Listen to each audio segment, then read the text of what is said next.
Good afternoon and welcome to 81 News at 3 o'clock. I'm Robin Banks. And I'm Phil Abuster. Now let's go straight into this breaking story on transportation scare happening both here and around the nation. Driving. What? Driving? What's so bad about driving? Well, excessive driving. Now that excessive driving is wasting non-renewable resources, costing you money, it's polluting the local air and water, it's adding noise to the surrounding area, and, if that's not enough, it could be affecting the local ecosystems. But I'm pretty sure that both scientists and researchers have already found a solution to this crisis that you have. Yeah, you're right, Robin. It's carpooling. And that's an arrangement between people that make a regular journey in a single vehicle. Usually, they switch between who's driving. So, when you say excessive driving, do you mean traveling to the same or similar location as just another single occupant driver rather than riding together or carpooling? That's right, Robin. Excessive driving is, at its core, excessive, and therefore it's not a necessary practice. But what really caused this scare in the first place? Let's take it to our man in the field, just in time, to get an inside look on location. Hey Justin, how's it going out there? Can you just give us a little... Hey guys, I'm in a bit of traffic congestion right now. Unfortunately not on location, but I'll let you know when I get there. Back to you. Well, I apologize for that, folks. Seems Justin is having a little problem with traffic. We will catch up with him in just a bit.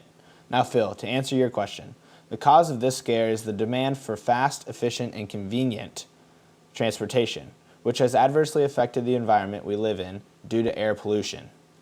Through excessive vehicle demand, outdated and inefficient vehicle technology and congestion, harmful emissions are released into the surrounding air.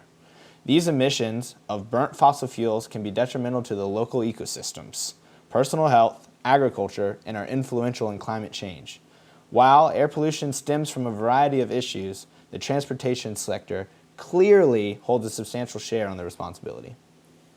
The US Department of Transportation and the Federal Highway Administration have provided our team with the following facts. The United States Census currently estimates the population to be around 319 million, and when referenced to the US DOT's estimate of vehicles per 1,000 people in the United States to be 808 vehicles, one can see the sheer volume of ground transportation that it carries, a value of nearly 260 million vehicles on US roadways. The US DOT also estimated that in 2013, the population drove nearly 5,000 billion miles. The total traveled mileage is down from previous years, but it is anticipated to be on the rise again. That 260 million, that really gets me. 260 million vehicles on the roadway sounds like a lot of congestion. Congestion on the road is a major factor of air pollution from ground transportation. During a traffic jam or simply congested, slow-moving traffic, an engine cannot run to its most effective standards, but it still runs.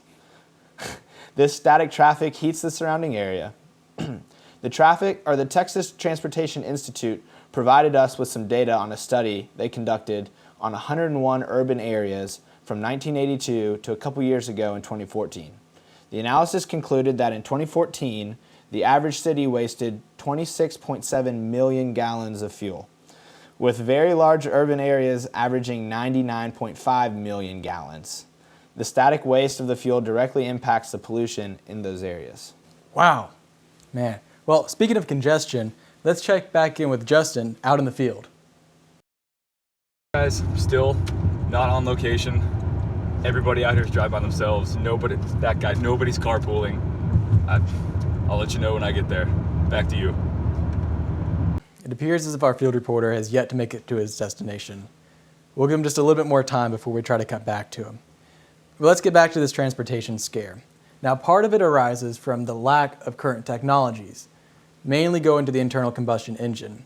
Now, that engine is going to take fossil fuels and oxygen, and it's going to produce water, carbon dioxide, the power, and then some other really dangerous byproducts. Now, these byproducts include carbon monoxide, nitrogen oxides, and volatile organic compounds. And now get this, a study by the US Department of Energy reported that 28% of the US energy consumption goes to ground transportation. And that same sector accounts for 50% of those harmful emissions for those three pollutants. And it's this lopsided ratio that's really creating this scare. Let's look at these pollutants. Now, carbon monoxide can be extremely dangerous to one's health as it causes oxygen deprivation and increased stroke risk. Nitrogen oxides can directly affect the respiratory system and can severely damage lung tissue. And volatile organic compounds can cause short-term respiratory impairment. But get this, the long-term effects, they're still unknown. That's scary. Tell me about it. Well, here's a little research for you. Research has shown that driving in a smaller town or a college town demands about 20 to 60 gallons per month. However, by carpooling with just one other person, the average driver can save up to 10 to 30 gallons per month. Now let's say that you assume that most people drive about 20 miles round trip to work each day, and that they use about a gallon of fuel per 20 miles. All right? If you carpool with just one other person for a full year, you would save around 260 gallons and up to $860. That's what I'm saying.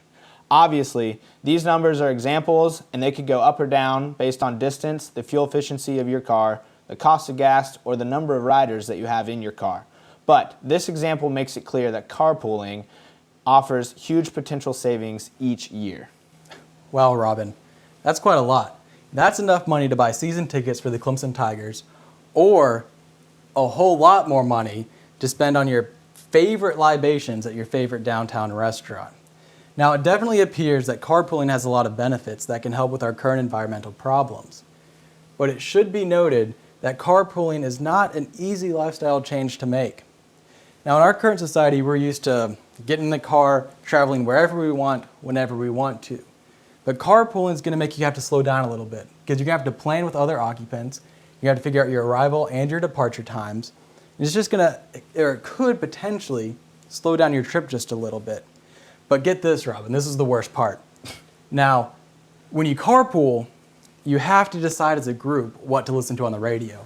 And I don't know if I could do that. But here, let's take one last opportunity and try to check in with Justin to see if he's finally on scene. Justin, have you made it on scene yet? God, does it look like I'm there yet? No, I told you. I'll get there when I get. Hey, Pete, did you learn how to drive? Stevie Wonder. Why don't people carpool? Get that camera out of my face. Well, I don't think we'll be here in the field report today. I apologize for that, folks. Sometimes traffic just brings out the worst in you.